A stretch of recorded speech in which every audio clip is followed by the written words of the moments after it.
धर्मराज नमस्तुभ्यं नमस्ते यमुनाग्रज पाहि मां किंकरैः सार्धम सूर्यपुत्रम नमोस्तुते। भारतवर्ष में मनाए जाने वाले सभी त्योहारों में दीपावली का सामाजिक और धार्मिक दोनों दृष्टि से अप्रतिम महत्व है।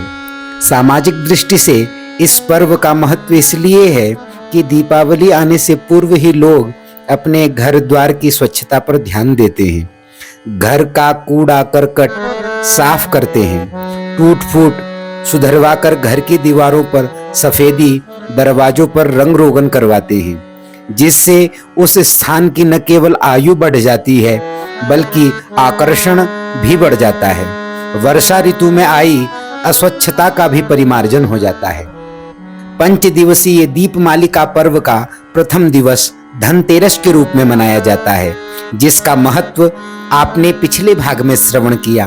आज बात करने वाले हैं दीपोत्सव पर्व की श्रृंखला के द्वितीय पर्व नरक चतुर्दशी के महत्व एवं इस दिन क्या करना चाहिए, इस विषय में।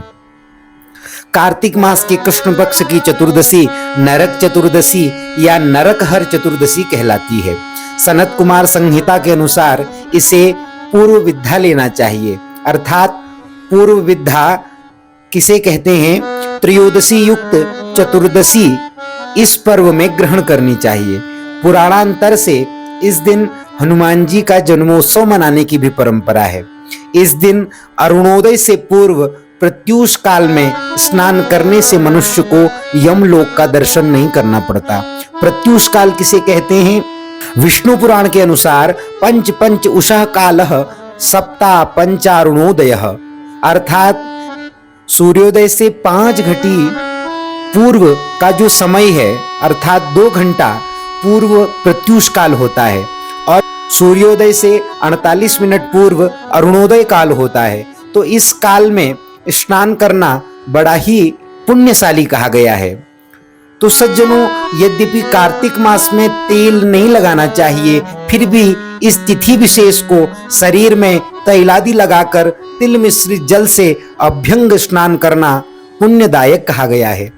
कहीं कहीं हल में लगी हुई मिट्टी, अपामार्ग, भटकटैया और तुम्बी को मस्तक में घुमाकर स्नान करने की भी परिपाटी है। इस दिन परंपरानुसार घर की गृहिणियां सुंदर श्रृंगार धारण कर सुसज्जित होती हैं, इसीलिए इसे रूप चतुर्दशी भी कहा जाता है।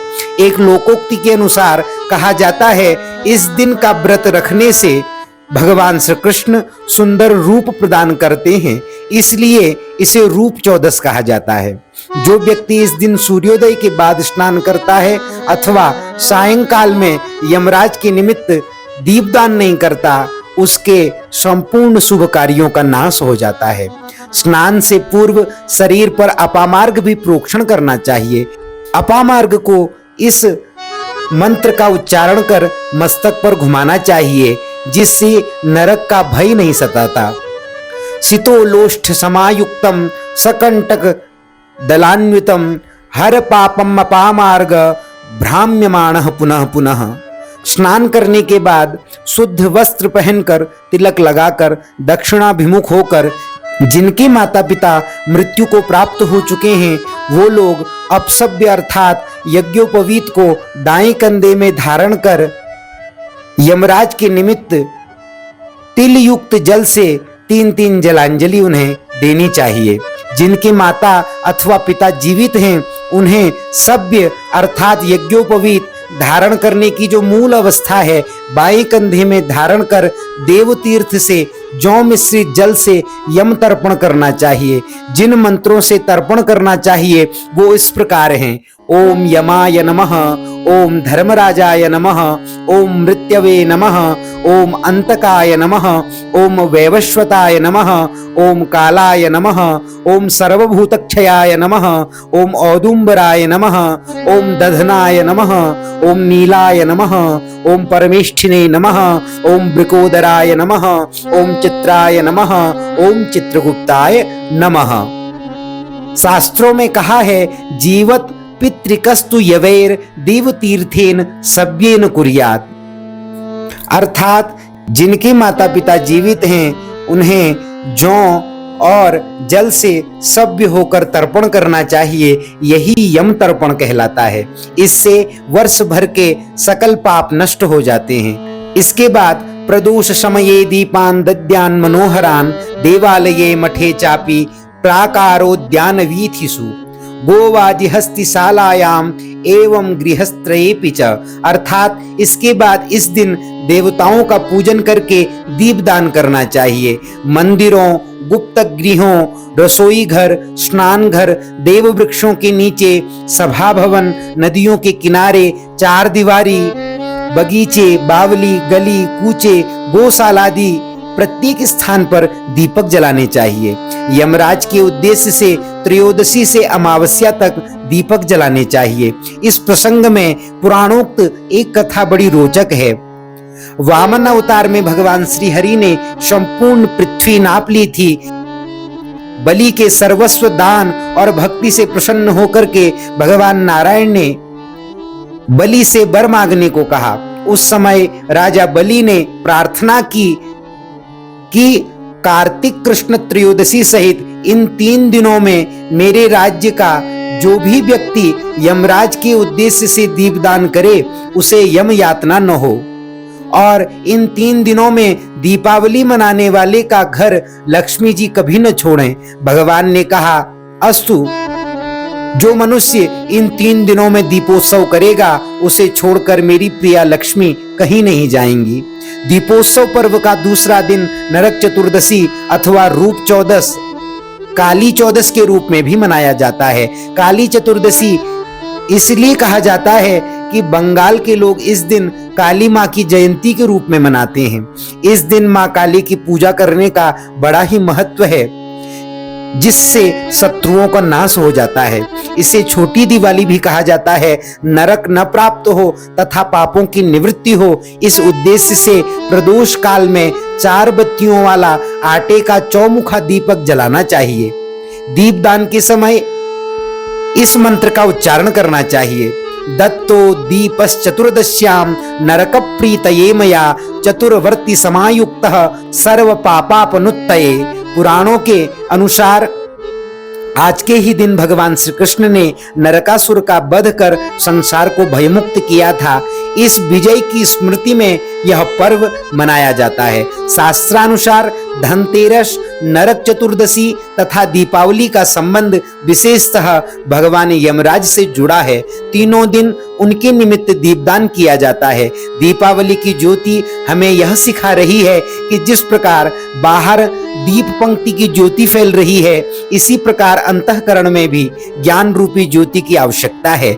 जैसे बाहर जिस ज्योति से बाह्य अंधकार दूर होता है, ऐसे ही अंतःकरण की ज्योति से आंतरिक अज्ञान नष्ट होकर के परमात्मा का ज्ञान प्राप्त हो जाता है।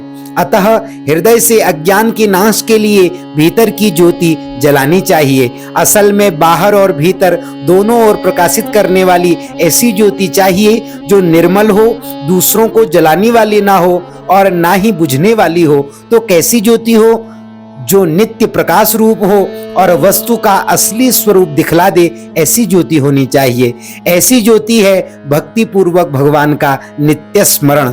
गोस्वामी श्री तुलसीदास जी ने कहा है, राम नाम मणि दीप धरु जीह देहरी द्वार तुलसी भीतर बाहिर जो चाहे से उजियार। हमें अपनी योग्यता तथा दुर्बलता को देखकर कभी निराश नहीं होना चाहिए। इस कार्य में दयामय भगवान हमें पूर्ण सहायता देने को तत्पर रहते हैं। वह हमें आश्वासन दे रहे हैं श्रीमद् भगवद गीता में, तमेवानुकंपार्थम अहमज्ञानजं तमः नाशयाम्यात्म भावस्थो ज्ञान दीपेन भास्वथा। भगवान कह रहे हैं, हे अर्जुन, उनके ऊपर अनुग्रह करने के लिए उनके अंतःकरण में स्थित हुआ मैं स्वयं ही उनके अज्ञान जनित अंधकार को प्रकाशमय तत्व ज्ञान रूप दीपक के द्वारा नष्ट कर देता हूं। अतः यही इस दीपोत्सव पर्व से हमें शिक्षा लेनी चाहिए। ब्रह्मलीन परम पूज्य अखंडानंद सरस्वती जी महाराज कहा करते थे, दीपक अनेक हैं, उनमें अलग अलग ज्योति जगमगा रही है, तेज अस्तित्व में कोई भेद नहीं है। प्राणी मात्र का शरीर दीपक है, वासना ही तेल है, वृत्ति ही बत्ती है, चेतन ज्योति सब में एक ही है, झिलमिल झिलमिल झलक रही है। प्राणियों के शरीर, जाति, संप्रदाय, राष्ट्रवाद की सीमा अलग अलग होने पर भी परम ज्योति तो एक ही है। इसलिए आप अलगाव मत देखिए, एकता देखिए, राग द्वेष मिट जाएंगे और आपका जीवन दीपोत्सव की तरह जगमग जगमग चमक उठेगा। इसी के साथ आज की वीडियो को यहीं पर विश्राम देते हैं। मिलते हैं अगले वीडियो में, तब तक के लिए हरे कृष्णा, धन्यवाद, नमस्कार।